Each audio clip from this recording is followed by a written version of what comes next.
观众朋友，你敢有咧买 Pokemon 的收藏是真值钱。也美国纽约市曼哈顿出名的景点43街遐都有一间 Pokemon 的商店刷起疯抢，损失是超过10万美金。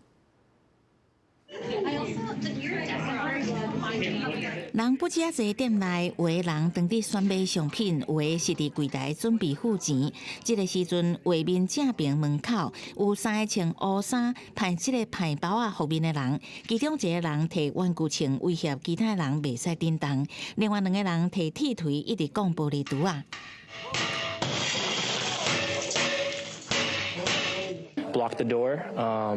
Kind of pointed some guns at some of the customers in the front, told everyone to stay back, came to the thing over here, started smashing it with a hammer and just taking things from there.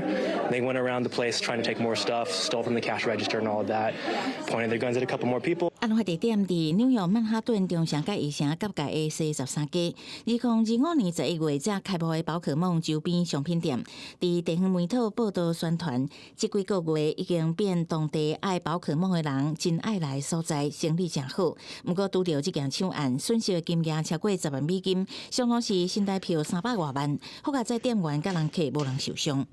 规个抢案差不多3分钟结束了后，店主才会当报警。